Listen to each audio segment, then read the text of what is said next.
Hey horror fans, I am bored now. I hope you guys are doing well. Today I'm going to be talking about a movie called Madman from 1989.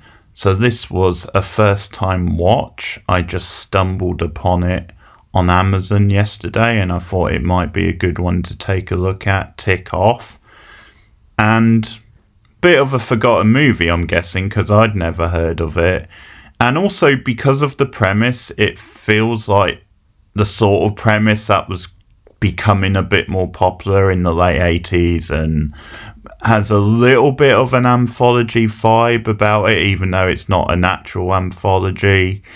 And it just feels like it's one of those movies where the whole gimmick is the idea of a story coming to life and actually happening, and that's kind of like the horror side of it. And we've now had quite a few of those, but I'm guessing in like 1989 that was quite an original thing to be doing because of anthologies becoming quite popular.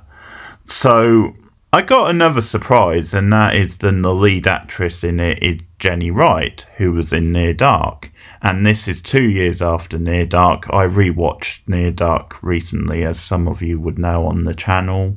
Did a review, did a live watch of it. And yeah, it's a great movie, but it's funny how I've never seen her in anything else except Near Dark. And suddenly, the week after rewatching Near Dark, I see her in something else. So she plays the lead character, Virginia. Quite a nerdy, quite an awkward, bookish woman who works in a second-hand bookshop with her friend, the more confident, outspoken Marla. Virginia has recently got into a new relationship with a detective called Richard. That's been going for about 6 weeks, and he's getting quite serious. She's wondering if this is the right thing for her life. Marla is giving her advice on that, saying she would just jump at the chance. And the whole gimmick of the film is that Virginia gets interested by these cult novels by this one particular author. And what happens is those are the novels where things start to take a supernatural turn and they come to life, and you've got this guy with like a mask over his face and scars, and he's going around killing people in the real world. And Virginia gets to witness all this and is trying to solve the mystery of what exactly is going on and how to like fix it, things like that. And that's where Richard's side of the plot comes more into play, because she's the one that, or he's the one that she goes to try and help him out, and he's quite skeptical, as he would be, as is his department. And that's where the things start to play out. And it's a bit of a bland movie, this one. Like, it doesn't really grab you. It doesn't really do as much with the premise as you would hope, because it does have a fun little premise that you could really do something with. There's not a lot of life to the movie. There's not a lot of personality or style. That goes to the characters. The characters are a bit one note, but also I think just the look of it. And it just feels like a movie which was done on the cheap, and you get little bursts of kind of, okay, this is a spooky sort of character. They're doing kind of wacky type things. You've got very basic special effects makeup. I mean, that's not really anything special, but the Madman of like the title, who's the character from the book, is kind of has a certain old-fashioned vintage horror look to it, almost like a character you might see in like a old school Universal Monsters movie. But he never really has the sort of charisma of that kind of character. You never really get a sense of fun or like, okay, this is a really villainous person, like character.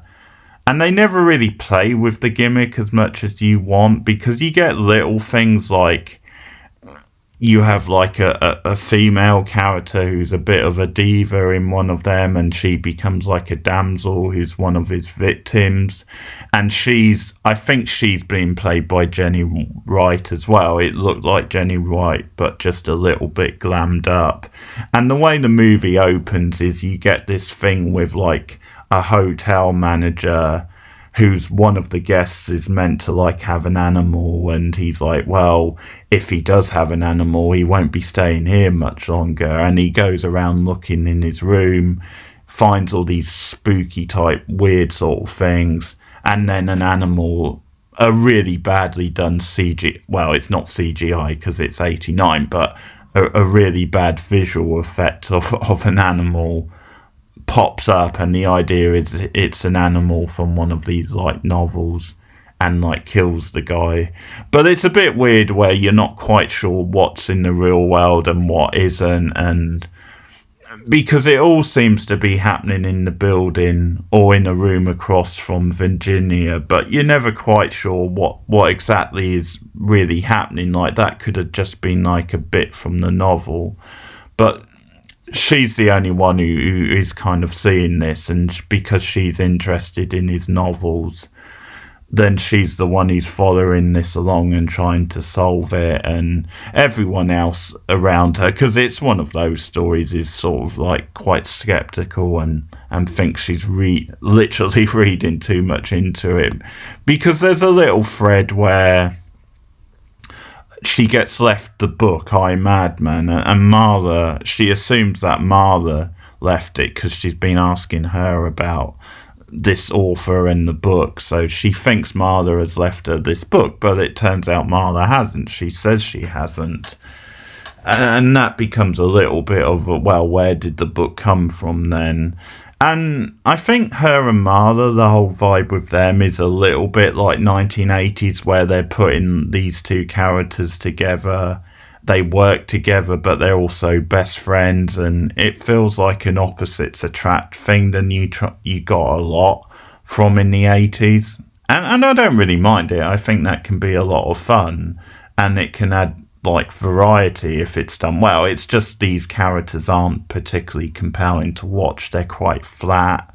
I think Marla's a bit of a walking, talking cliche of a character, because she has this line to Virginia at one point when she's trying to encourage Virginia to pursue the Richard thing. She says, you're more likely to meet an attractive guy at a bookstore than you are an intelligent guy at a party or a singles bar. She says, whatever the fuck that means. It's a pretty crappy, shallow line. And this idea that Marla is struggling to get a date is a bit far-fetched. She doesn't even seem like she enjoys working in the bookstore, for God's sake. That seems to be a running gag. I think Richard and Virginia, when you see them early in the movie and they're pretty passionate for each other, and she's trying to be a bit more daring with like relationships, and yeah, I'm really into this guy. I think they have decent enough chemistry, and he's given a bit more to do later on in the movie when he becomes more involved in what's happening, but he's still very sort of one note. Like, he's got a very sub-grade sort of George Michael type look to him.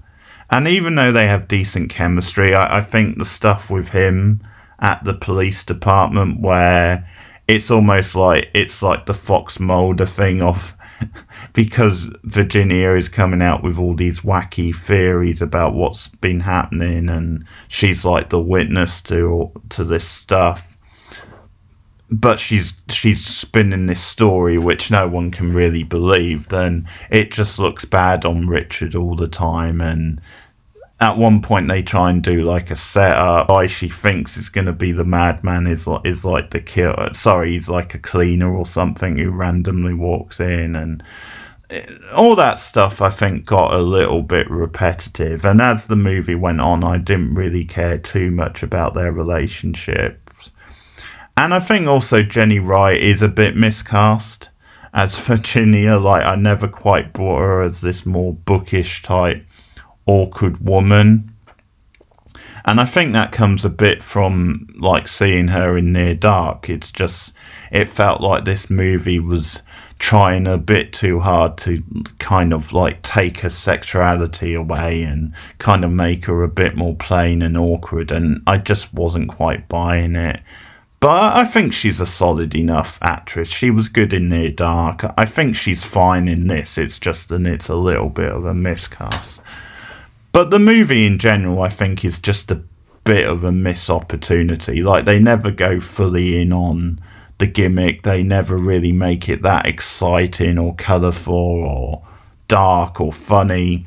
Because if they're doing like a pastiche of like old stories, old horror stories, and old movies, I think they just could have really went in on the pastiche more and really went for it and did some things and went through all these different gimmicks and just made it a bit more fun to watch. But I don't think they ever did. I think it just felt like they were playing it a little bit safe, and the movie was kind of plain. And in a way, it becomes an anthology without becoming an anthology. And probably the problem is the mystery wasn't very interesting, like I was describing it a bit earlier, but it's really only those sort of plain sort of beats. Like they never really spice up the mystery or really play with it, where I think by the end they're not really that much of a mystery. I think it's sort of how you expect it to play out. Probably feels like another missed opportunity that the film could have gone a bit deeper into. I don't know how much more you could have done with it, but that's probably something else they could have like spiced up a little bit. There are some like quite entertaining scenes, but the kills are a bit like flat and don't really, like when she finds Marla dead randomly and something's happened to her related to the book. You know, the gore in that scene is okay, but it's just like, you can see where the scene is going. It's all a bit safe. Like, it does play it kind of safe, and the movie is just a bit plain. It is the best word to describe it. It plods along. It's quite short. You know, you can watch it perfectly okay, but you're not really going to remember much about it by the end of the movie, to be honest. So it is a little bit of a... It doesn't matter too much whether you invest in this one or not.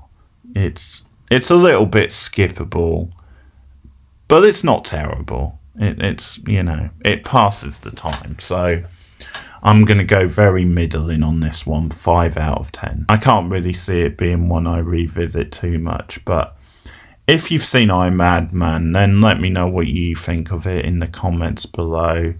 Like and subscribe, share me out on social media, let me know what you think about the movie. If you want to support the channel monetarily, there's a couple of different ways. Patreon.com/borednow. You get some added perks and exclusives over there. You can also become a channel member at 3 different tiers. Some of those same perks that you get on Patreon will be a part of your channel membership, but there will also be newer stuff and stuff that you don't get as a patron. Or you can hit me up with a super chat for a one-off donation. Also hit me up at PayPal. I've got a PayPal account which is linked on the channel, so you could donate there if you wish.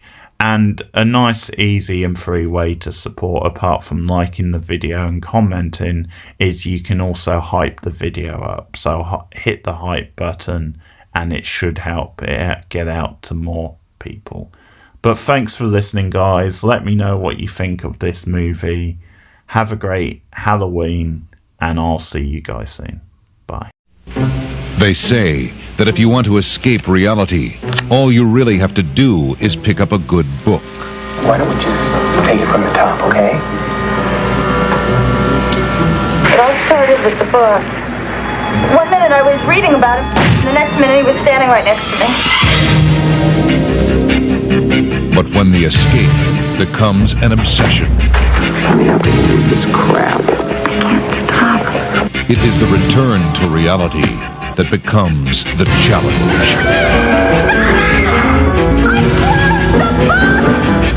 Why would anybody do such a thing? Because he thinks that it will please me. Lovely. What is happening to you? Damn it, Richard, listen to me. I'm telling you, there's going to be another killing tonight. You can't stake out every building in the city based on some cryptic passage from a 30-year-old novel. Going down. Just read the book, Richard, please. You will love me. I, Madman. Read any good books lately?